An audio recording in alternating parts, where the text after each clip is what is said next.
Broadcasting live from the Business RadioX studio, it's time for the Gnfcc 400 Insider. Connect, build, and grow with the Greater North Fulton Chamber of Commerce. Hello, and welcome to the Gnfcc 400 Insider, the monthly radio show and podcast by the Greater North Fulton Chamber of Commerce. I'm Rebecca Anderson, your Vice President at the Greater North Fulton Chamber. And yesterday at our North Fulton Focus Series, we had quite an amazing day. We welcomed a fireside chat with the president of Delta. We recognized our participants in the North Fulton Friendship Initiative. We held the graduation ceremonies for our Leadership North Fulton class of 2024. And of course, we had the distinct pleasure of honoring our 2024 Nonprofit of the Year award winners. Brewable won in the small nonprofit category, and Drake House was awarded in the large nonprofit category. And we are thrilled to have them both with us here today. First, let me introduce Brewable's board president, Nikki Rudd. Thanks for being here, Nikki. Oh, I'm so excited to be here. Thank you. And also joining us in studio today is Nisha Mason, president of the Drake House. Thanks for being here. Thank you so much for the opportunity. So let's kick things off by letting our listeners get to know you both better. Nikki, tell us a little bit about yourself and how you got involved with Brewable and what Brewable is. Absolutely.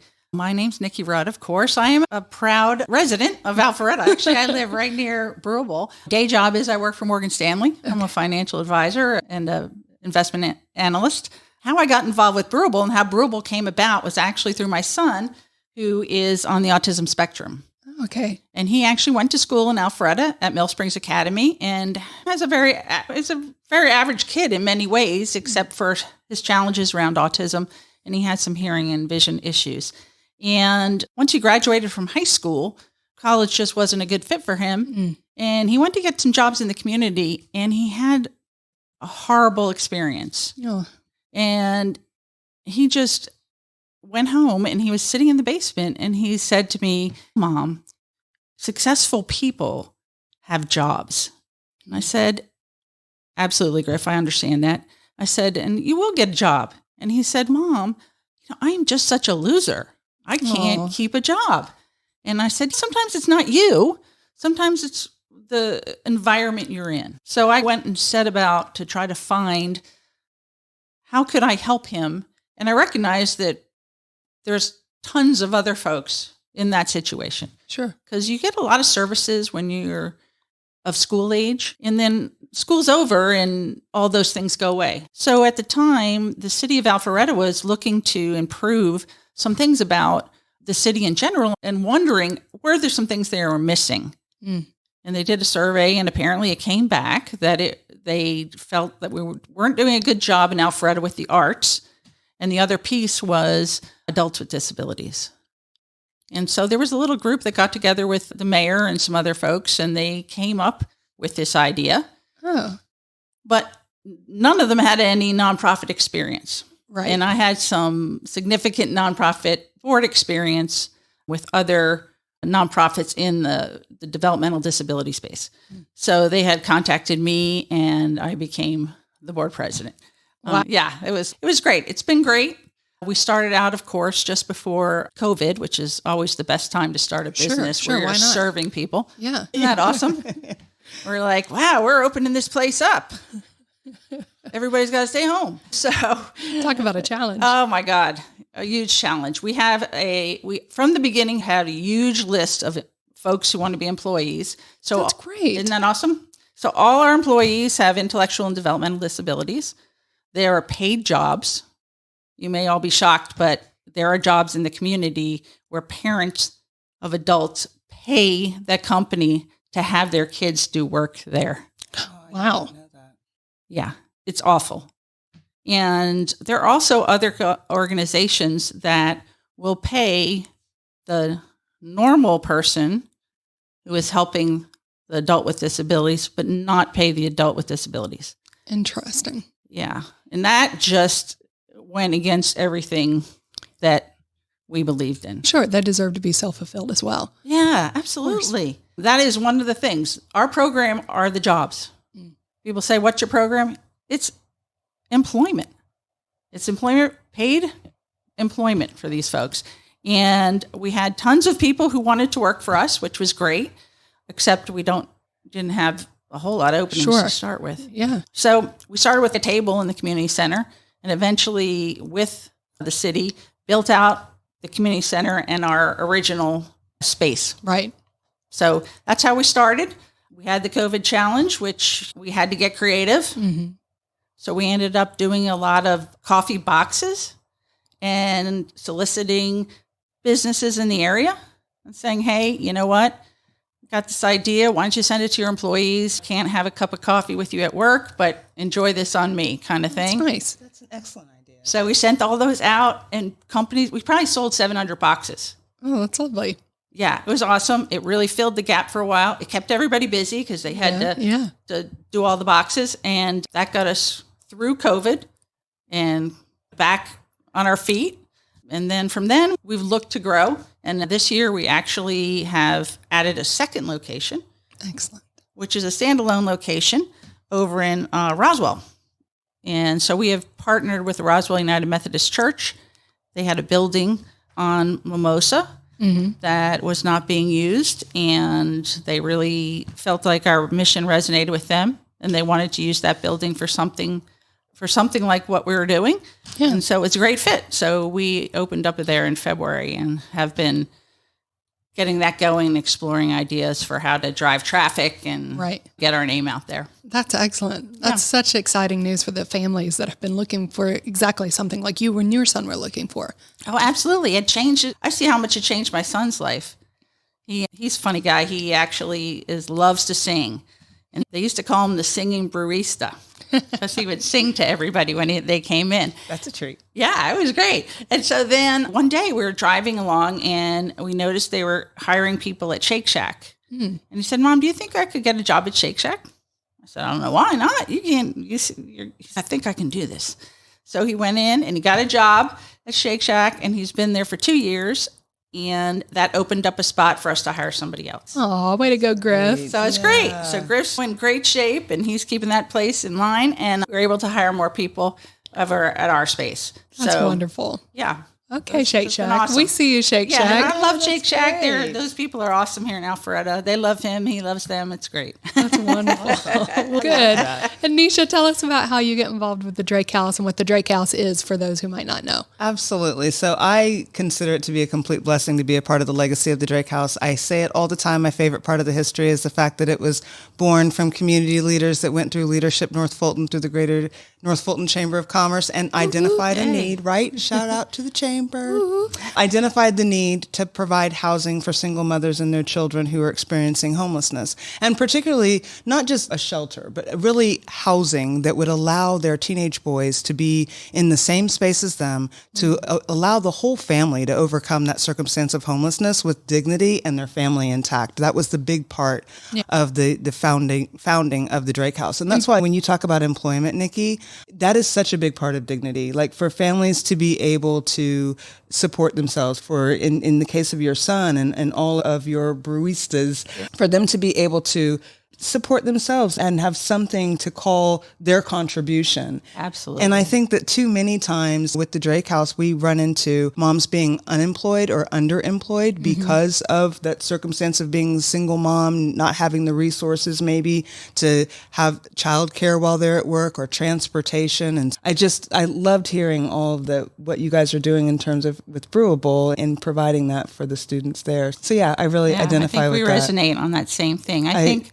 people need to feel like they're valued. Yes. And I think that when you don't have that, whether you're a person who's looking to reestablish yourself and your family and the community, or you have a disability, having other people recognize you as being important. Yes, and that you can contribute, that you have something to contribute. Everybody has something to contribute, right? I think so. Yeah, and that whatever the systematic obstacles may be, doesn't mean that we can't challenge those and make a fit for everybody. That's exactly it. And so I think that's one of the things that really draws me. It really drew me to the nonprofit space to begin with. I did a stint in local government and thought I was going to be this great change maker and recognized not so much. There's a lot of bureaucracy and stuff to cut through, but I'm seeing the nonprofit sector and I see how in that sector, we're able to identify a need and with the right leadership and community support, address that need and really have a great impact on people's lives. And I feel blessed to be a part of that space. Yeah, absolutely. That's wonderful. And it's interesting because I would say that probably some people might feel like that's not such a need here in North Fulton when they think about homelessness. They don't really think about things going on in their own backyard. And that was something that Kathy Swan talked a little bit about when she was on the show, is that people don't really see this with their eyes, but it's just hiding over there. And you could see it if you wanted to see it. That is so true, Rebecca. I think that was, the eye-opener for that Leadership North Fulton class. They didn't know that there was homelessness in North Fulton, but it looks different because the reality is there is isolation. And people have a tendency to ostracize those who they feel are not making enough or not meeting a certain standard. And we see for the families that we serve, they've spent a really long time and a tremendous amount of money trying to assimilate, trying to cover the fact that they don't have a place to live. So oftentimes, for all intents and purposes, you see this family come in and they look like, okay, not what we stereotype homelessness to be. Sure. So mom is together, children are together, but they have to present in that way for mom in order for her to keep custody of her children and for the whole family in order for them to get that sort of neighborly treatment that we provide for one another. So oftentimes, and the other thing that we see oftentimes are families who have had to choose their car over their home. Right. So we'll see cars people who come in and you're thinking, how is it you're driving this car? The car gets me to and from work. It gets my children to and from school. And it also gives me that sense of normal, the appearance of normal, just like everybody else. But when you think about the fact that in North Fulton, if you're making less than $82,000 a year, you are house poor for them. You're disproportionately spending your income on housing. And when you think about a single mom, single parent income, there's only so much to go around. And there's sacrifices that you end up having to make so that you can provide some sense of normalcy, some sense of stability for your children. And unfortunately, sometimes that sacrifice is housing. Yeah. And can you elaborate on the importance of keeping the older male children together with the mom for those who might not know what the stigma is and the process around a typical shelter environment? Absolutely. So especially at the time, 20 years ago, when that class went through Leadership North Fulton, and the same is really true today. We've gotten a little bit better today, but for teenage boys, they had to go to a men's shelter and they were classifying teenage as 12 years old. So as a mom of boys, I was thinking to myself, what would that feel like for me it's bad enough that I'm having to lean into someplace that is not my home and bring my children there and provide for them some sense of it's okay, we're going to be all right. But to have to then send my 12-year-old son to a men's shelter where I am not going to be there, I don't know who is going to be there, and it's not all going to be in the light of day. He's got to actually spend the night there. Sure. That was, I think, the real caveat for that class to say, we're not just going to try to tackle this while we're in Leadership North Fulton. We're going to keep working until we do something. And in 2006, they went through LNF. In 2004 and 2006, they opened the doors of the Drake House. Wow. Such a great story. Yeah, I love it. We love Super to hear impressive. it. And one of our favorite things to do at the Chamber is to celebrate the variety of North Fulton nonprofits and their dedication and service to this community. We have a plethora, which I think is a trademark of a really bustling and thriving community to be able to serve different pockets. I know I'm from a rural area, and then my youngest brother has autism. Okay. But where I grew up, there is no autism. Nobody's recognizing it. Nobody knows what it is. So he wasn't diagnosed until he was 26. Oh, wow. Until I had the tools to go and get him diagnosed. And here in North Fulton, we're so blessed to have so many different nonprofits that are touching different areas. And the Nonprofit of the Year awards that you both were honored with yesterday recognizes organizations that are making big waves. So, Nikki, can you share what has led your organization's success and what makes it unique over at Brewable? A couple of things, I think, in terms of what make us unique. First of all, our only requirement for our employees is that they want to work. Not that their mother wants them to work, not that somebody else wants them to work, but do they want to work? Yeah. Other than that, we have nonverbal employees. We have deaf employees. We have the folks who are really capable of a lot of things and some folks who are not. What's so interested inside the group, they all are very supportive of each other. They don't notice those differences. That's lovely. It's community. Yeah. They don't notice it, that, hey, this guy doesn't talk. They learn to communicate how he can receive it. And I think that's unique. There's no skills test. We know we can teach them how to do this stuff. It's not, we're making coffee and espresso, and this isn't rocket science. Well, it's very inclusive too. Yes. For those parents who are thinking, my child doesn't even speak. Yes, exactly. I think that's one thing that makes us unique. We're not saying only the highest functioning people can have a job. It's really, if you want to work, we can find a way. Some folks work an hour, and that's all they can do. And that's okay. And sometimes that person who worked an hour, now by this year, can work 2 hours because they've learned things and they've learned how to control themselves a little better, or how to feel good about where they're at, and they feel more comfortable. So we're able to tailor anything around someone's capabilities. So we're making the adjustments. Yeah, we're meeting them there. I love that. Not asking them to change for us. That's beautiful. So I think that's made us very different. And in terms of success, I know you said you started just before COVID, so that would make you almost 5 years 5 years, old. yeah, almost 5 years old. What's been your big key to the successful part? I think that we really understand that Brewable is not by itself in the community. We need to be engaged with other nonprofits because they're doing some things that can fit in with what we're doing, and vice versa. If we can help another nonprofit in some way, shape, or form, we do that. Right. Because they're our community too. And so we really, and that's sort of part of the story too, not just that folks have a job and that they are working at a cafe, but they're working at a cafe in a community center where little kids come in every day to go to dance class and gymnastics and basketball, and they're interacting with the kids, and the kids are interacting with them. And hopefully over time that changes the way people respond to folks with differences. Yeah. It's not unusual. Hey, where I go to dance, there's a guy who doesn't speak, but he's awesome. He makes a mean cup of coffee. Yeah, he makes a mean cup of coffee, and when he's happy, he jumps up and down. It's awesome. Yeah. So I think there are stars. All we have to do is bring the team with us, and their zest for life and their excitement about having this job and feeling important and showing off what they know how to do. Yeah. It's just, I think that's what's made things really work for us, is we really have tried to create community, as you mentioned, and that they have the same place as everybody else in the community. And how do we get them in there so that it's not an unusual scenario? Yeah. Maybe we're going to make differences okay. Yeah. And the long end vision, right? Yeah. I'll never forget the first time that I went to a Brewable, I think it was a mobile situation. Oh, yeah. I was at the Chattahoochee Nature Center for an event, and Brewable's team was there doing the coffee. And so I waited in line, and I got to the front, and the gentleman who was pouring my coffee asked me what my favorite animal was.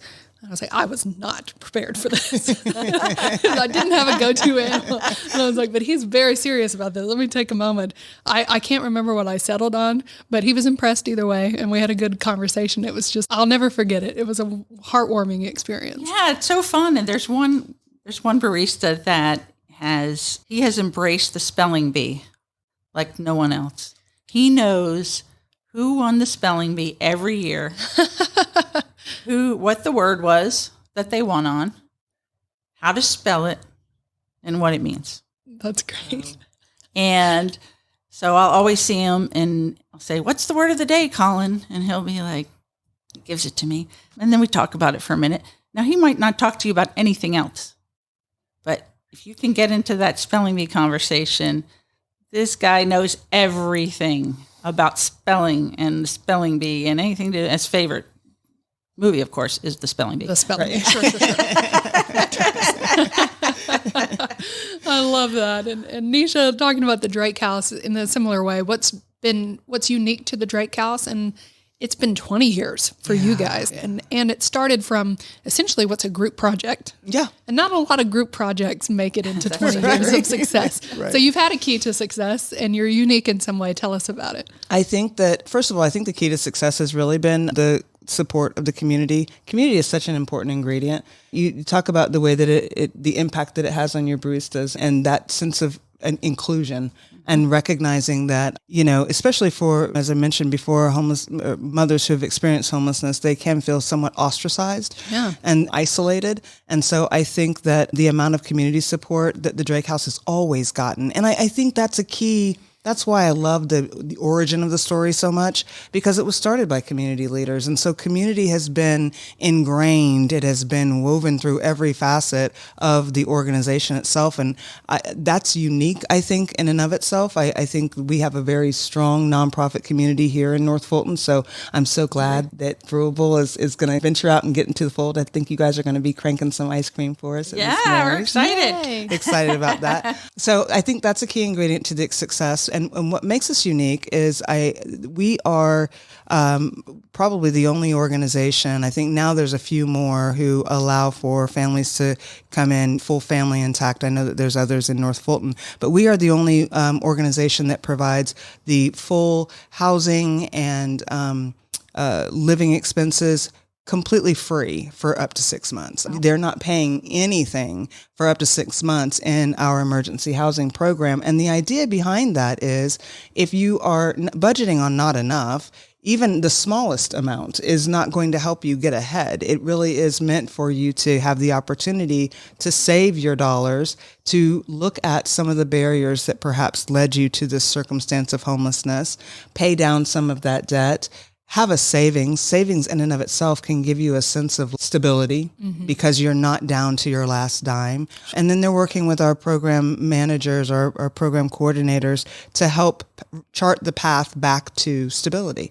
And it looks different for everybody. But our goal is not just to get families housed, and not rehousing is one thing, but if the family is not stable, that is just a Band-Aid. Sure, and you don't want a Band-Aid. We don't want a Band-Aid. For the solution, exactly. Please. And so I think that's the other thing that makes the Drake House unique is that although the idea was conceived 20 years ago and they opened the doors in 2006, we have had to evolve our programming through the years to continually meet the needs of the families, not just to get them rehoused, but to get them to the point of stability. And that means that we're serving families longer, not just on our campus, but off of our campus through our Professional Women's Career Network. We're really trying to identify all of the different pathways, all the different ways that we can support families and stay with them until they reach the point of stability. And what's been awesome is as families get there, they are coming back. They want to contribute. They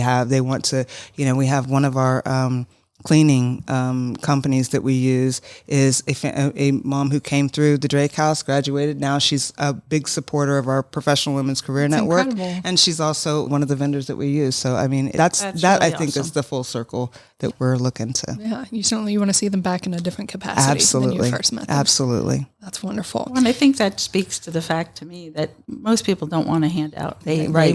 they want to improve themselves. They want to take advantage of what's there. They're just not wanting to get money for a short period of time. That's not success. You're so that right you about do that. it all. Yep. Is so. I think there's a misrepresentation, at least I find out there in the world, that people just want money. You're right about that, Nikki. don't. And I think that's a big part of our programming too. I'm so glad that you said that because it is not we say you do this. It is very much a partnership. We're walking alongside you.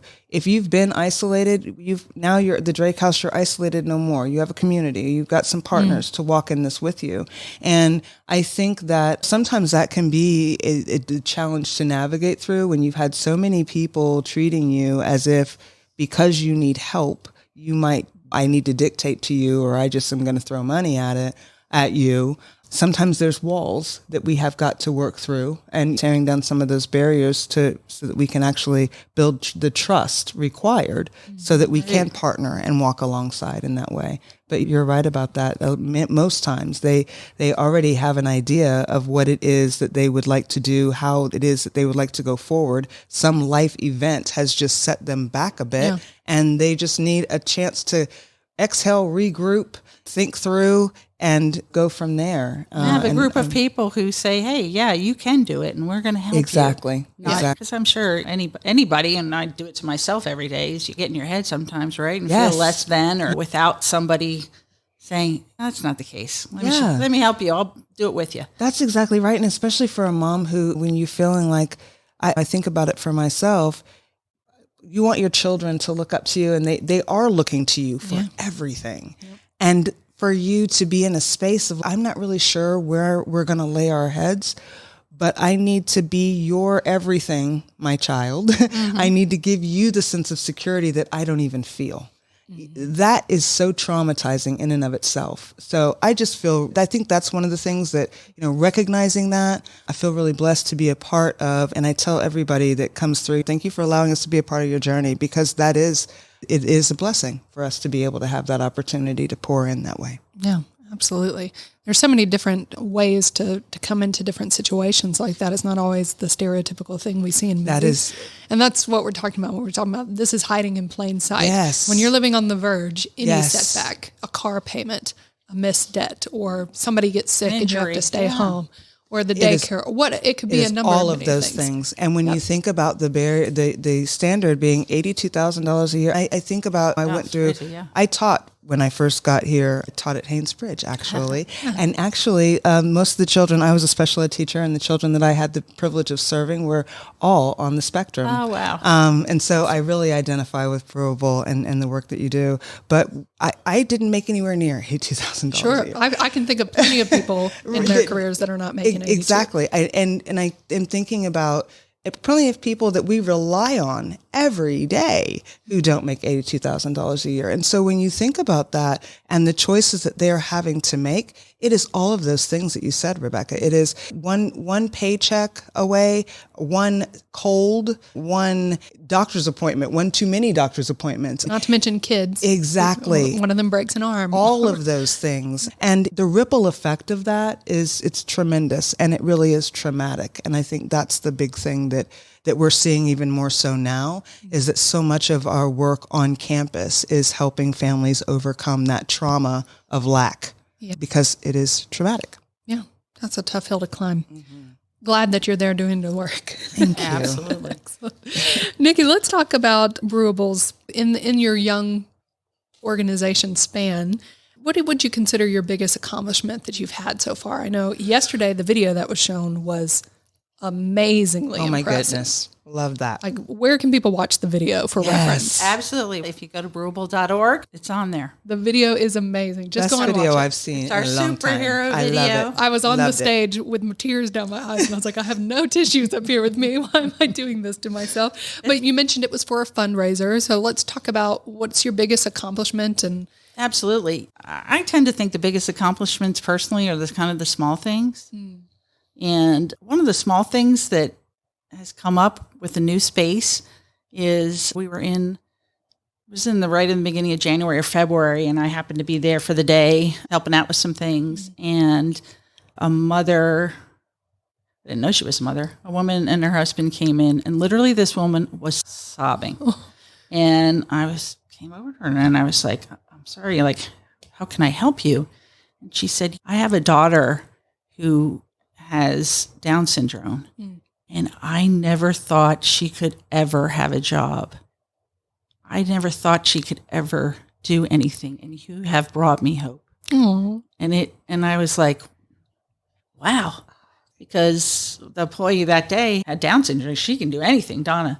And I was like, wow, okay. Beyond giving people a job and helping them feel valued for who they are in the world, I forget about the families, because being a mom with a kid with autism, I think that was the biggest thing I worried about too. Sure. What happens? What happens when I'm not here? What happens when I can't stand up for him? yeah, How do we do this?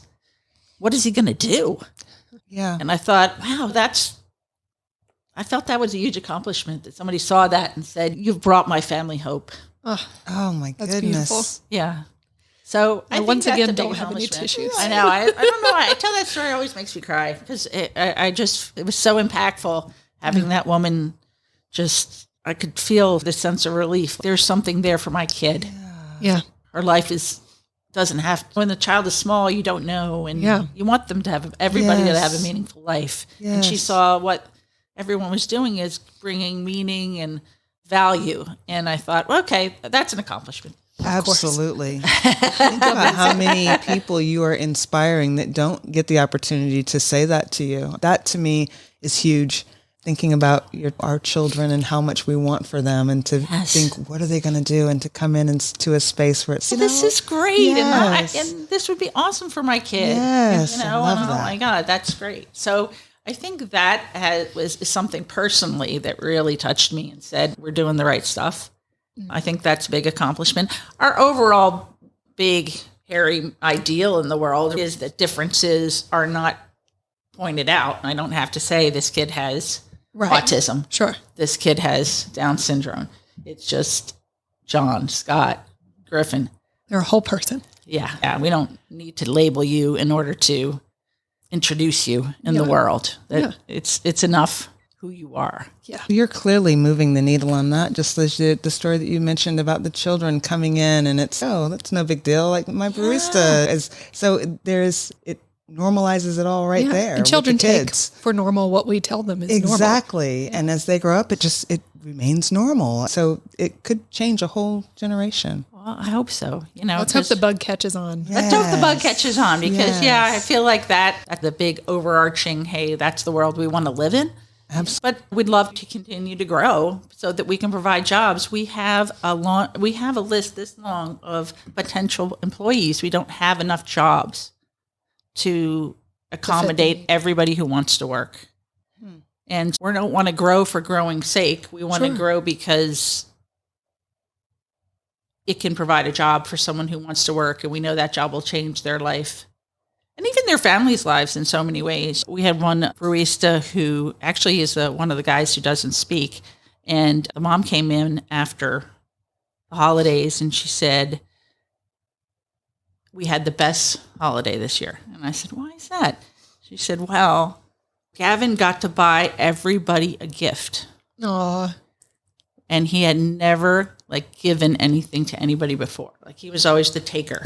People were doing for him. Yeah. And she said he was so happy, and he gave all of his brothers and sisters and his mom and dad a gift from his tips that he made at Brewable. Sweet. That is awesome. And I was like, How fulfilling for him. Yes. exactly. So it was like, wow, okay. So it touches so many different things about how we feel about ourselves. Absolutely. And our families, and how we interact with each other, and the value we place on those kind of things. So, just the little things we take for granted. Yeah. That you don't even think of when you're thinking about somebody who might be on the spectrum in some sort of way. yeah, exactly. So we'd love to have more locations. I think you can attest to the challenge of doing things is it's not free. Sure. And we are, in terms of how we keep things running, is our goal is to be revenue neutral, meaning we bring in enough from the shop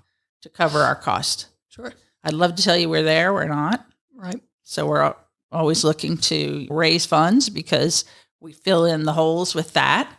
But we'd love to get to that spot. And then if we can do that, then that gives us the jumping off point where we could open another space and hire more people. But it's a challenge. We're not afraid of challenges, but it's Clearly. a challenge. Clearly you're not afraid. And it's a good thing. It's a good thing. And speaking of challenges, Nisha, let's talk about the Drake House and in terms of challenges that you all face at the house. Is there anything in particular that sticks out to mind over the past 20 years or even more recently as a challenge that was great to overcome and finally feel like you overcame that hill, climbed that hill, and planted the flag and said, we did it? I don't know about climbing the hill and planting the flag, because the thing about serving people, and especially in a time of great need, is that the second you overcome something and then there's something else presents. And so I feel like we've been very good at evolving and adapting our programming and leveraging the resources and support that we have to meet families where they are. I feel very proud of that. I feel very proud of the ways in which our programming has evolved to help families to be a resource until they get to stability, but that also creates a path to stability. And it's not just something that actually provides the path and provision to get there. So I feel very grateful for that. I think that the challenge that we are most actively trying to overcome, and I will eventually sound like a broken record, but I can't believe I've made it this far into the conversation without mentioning it, but affordable housing. I would love to be able to say that we have tackled that challenge in a meaningful way. I think that we are standing in the gap in a way that for now is bridging the gap enough to help to give families the support that they need to really get to stability. And that is, we have a housing stability program where we're able to provide rental supports and career supports even after they've been on our campus in their own living environment. So in their own apartment, or usually it's been a rental unit for up to a year. It starts at a certain level and then it trickles down over the course of the year. But we're also working with them in the career space so that they can increase their income so that after that year, when we pull away, they can afford the rent on their own. Right. So I'm very grateful that we are able to do that. I appreciate the support of the community that allows us to do that. But to your point, Nikki, the more that we pour in, the more the cost. There is a cost to all of that. And so it may not be long-term sustainable, but that's where we are really looking at how can we partner, how can we influence, how can we advocate for the attainable housing that our families need in this area. I think that makes a lot of sense. We've talked a lot about that too, actually, with our baristas. Is there are lots of folks who could live more independently with some level of supports, but there is nowhere around here where we could make that happen unless somebody was willing to step in and really hand us the keys, so to speak. So that's a big issue in the IDD community too, because as my son tells me, someday you're going to have to live on your own. Griff. I love that. Griff is fun. Yeah, I was like, okay, I don't know if I can do that. But knows that he wants to live on his own. Sure. He feels like he can do that. Yep. But I can't do that without some level of support because most folks take medication. They may not be able to drive. In his case, he actually can drive, which is great. But somebody needs to check in. Yeah. And we just don't have anywhere where we can make that happen around here. Yeah. Because these guys, even though we do pay them, they can't pay a rent. Sure. Well, and I think as amazing as this North Fulton community is, and that's one of the things that I feel like the Drake House is a true testament to what can happen in the North Fulton community when leaders identify a need and pool their resources to fill it. The same thing could be true of attainable housing. I think to diversify our housing stock, it's not rocket science. Other communities have done it. And I think looking at it from the perspective of here, we've got our baristas who would like to have some place where they can live independently, a supportive housing model, for example. Yep. We've got our workforce who make less than $82,000 a year who need to be able to provide for their families without having to sacrifice health care and healthy food. So I think that just like these leaders did for homelessness, we can do for a diversified housing stock, because ultimately everyone benefits from the people who work here being able to live and play here too. Yeah, absolutely. I know from the chamber side, we talk about housing all the time in terms of business, right? So the chamber exists for business, and the amount of partnerships that businesses can make in involving nonprofits, private partnerships together, public and private partnerships. We're seeing a lot more talk from our businesses about why this makes business sense. Absolutely. And I think that's hopefully going to be the inspiration for North Fulton moving forward as we continue to grow and challenges come. We're putting over $1 billion into the express lanes that are going to go up and down 400. More people are coming. Right. Well, everybody's got to have a place to eat, and everybody's got to have school teachers and firefighters and policemen in. And so how do we solve for that? Absolutely. We're How do not we solving prepare something. for that? Yeah. Right? Yeah. Somebody, anybody. And so it's important to have leaders not only at the city and county and state level, but in the private sector as well, who are willing to make commitments to how they're going to house the employees as they come into a community or they grow in a community. Absolutely. And I really applaud the Chamber for being that sort of connector. I really appreciate the ways in which this Chamber connects the nonprofit sector to the business community. And just as in the Drake House being that testament of what can happen when you bring the leadership, North Fulton is a perfect example of being able to see so many different facets of the community that you live in that you wouldn't otherwise be exposed to. Mm-hmm. And what comes out of that is this motivation and the connections to actually engage in your community in a way that otherwise you may not have been aware. Right. I really appreciate the Chamber being in that space, and I look forward to ways in which you guys are going to continue to facilitate solutions for preparing for all that growth. We're happy to serve in that space. And speaking of all the wonderful things that we have here, North Fulton is renowned for its educated workforce. It's got world-class infrastructure, extensive business services. It's an ideal place, and we are growing faster than the rest of our region, respectively. Are there advantages and opportunities that your organizations have experienced because we live in such an affluent area? For us, for sure. I will speak to that just in terms of we have resale boutiques. We have one in Roswell, one in Alpharetta, and one in Sandy Springs. I made a donation on my way in today. Thank you so much. We do appreciate that. But I think that is something that it allows us to diversify our revenue stream. And it also allows for us to provide professional clothing for the families that we serve.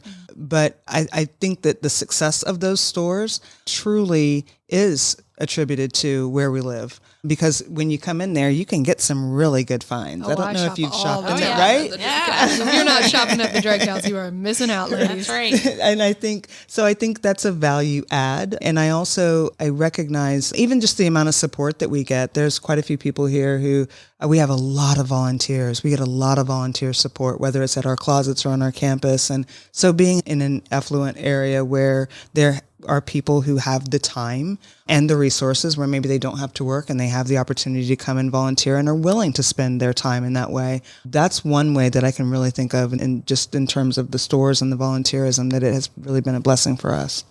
Right.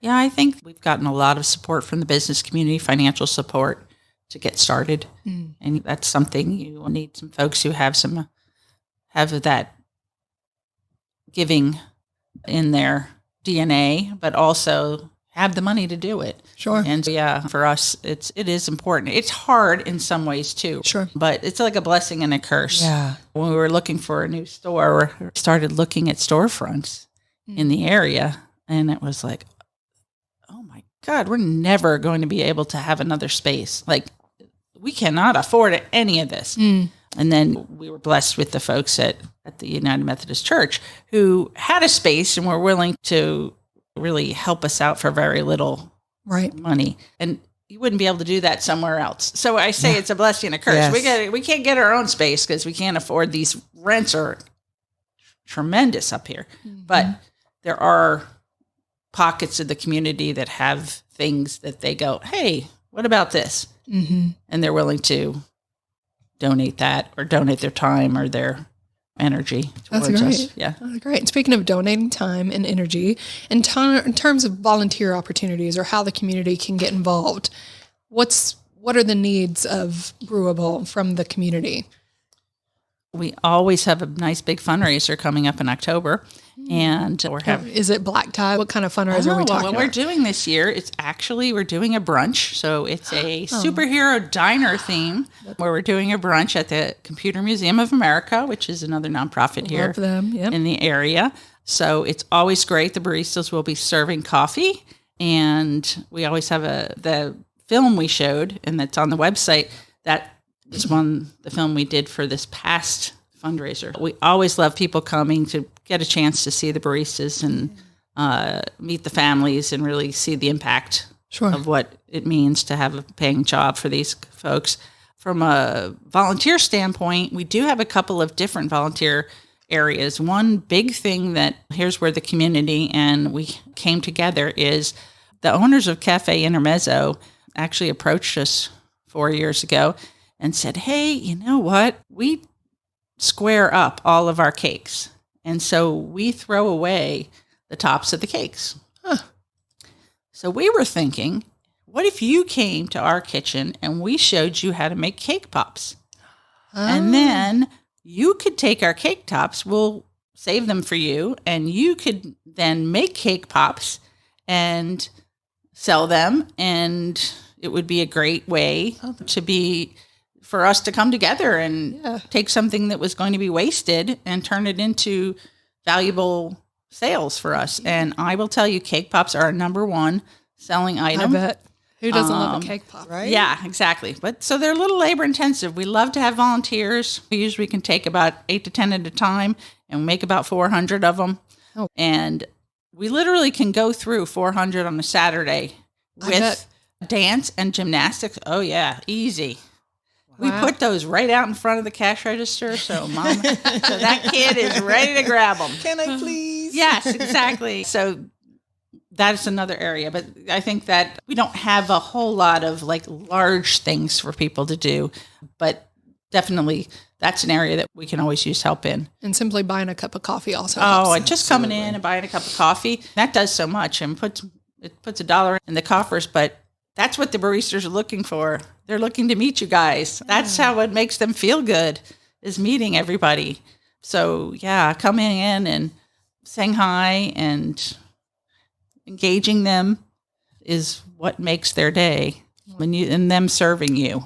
Yeah. Come on in. Come get a cup of coffee. I'll tell you, in this Roswell location, can't let you forget this. People who need to get a cup of coffee in Roswell do not go to any place else because we have ample parking. There is a big, huge parking lot. You heard it here first, folks. Golden nugget. That is a golden nugget because if you try to park somewhere else, Good luck. good luck. So yeah, great coffee, great atmosphere, and you can park easily. And a fundraiser's coming in October. And a fundraiser in October. I like it. Okay. And Nisha, what about over at Drake House? What are the volunteer opportunities there? We have a lot of opportunities to volunteer. We, of course, we have just opened a fresh market, so we are where families can shop. It is nice to have as many resources as we possibly can on the campus because so many times after mom gets home from work, the last thing she wants to do is have to run out and go anywhere. Sure, So, we don't know what that's like. so having the after school program right there and they can pop by the market and grab something. And so soon we will have some volunteer opportunities there. We've got volunteer opportunities in our after school programming. We offer life skills classes every Monday, and that can range from any variety of topics from financial literacy to professional development, resources. It really does run the gamut. So if there's something that someone feels particularly passionate about that they would like to share that could be translated as a life skill, that's a space there. We have a number of other opportunities listed on our website. And of course, we also have a fundraiser kind of community event coming up, a couple of them. Miss Mary's Ice Cream Crankin', which you guys will be at, is in August. It's also going to be held at RUMC, so Roswell Unite Methodist. Okay, Roswell UMC. I know, they're just plugging in all kinds of ways. And then in October, we will have an inaugural event that we're calling the Bootleggers Ball. More to come on that. That sounds like fun. It is. I think it is going to be a good time. So there's plenty of ways to pour in. We also host volunteer groups. That is largely a way that we are able to maintain the grounds on our campus. Sure. So we certainly appreciate that. But also on our website, we usually keep an up-to-date list of the volunteer opportunities that we have speaking available. of the website, tell us where we can find you. thedrakehouse.org. That's good. And I assume I know because I follow the Drake House on social. So I know when the Drake House is open for shopping and what discounts they have going on they can find you on Facebook. And Oh, for sure. Definitely follow the Closets on all social media. Actually, the Closets and the Drake House. The Drake Closets do have lots of wonderful promotions. And of course, if you don't feel like volunteering, just clean out your closet and bring us your wares. We'll take that. Or come check out a new outfit for an upcoming event. You'll really be surprised at the nuggets you can find at the Drake Closet. Excellent, excellent. And Nikki, what about over at Brewable? What are the socials, the websites? Tell us how to find you. Okay, we are at brewable.org. .org. Love it. And social? We are on Facebook, Instagram as Brewable. And LinkedIn. We actually have a Brewable page on LinkedIn. Yeah. Wonderful. Great. Thank you both for being on the show with me today. It was a lot of fun. I think we talked more than we were supposed to, which is always a good thing. It was Thank great. you. Thank you for having me. Thank you so much. Really appreciate it. Thank you, ladies. And I also want to thank our listeners for joining us on the 400 Insider, presented by the Greater North Fulton Chamber. To listen to the show again or to hear any of our previous episodes, visit gnfcc400insider.com. And to find more about the Greater North Fulton Chamber events, programs, everything we do, you can visit gnfcc.com. Until next time, I'm Rebecca Anderson, and this has been the GNFCC 400 Insider on Business Radio X.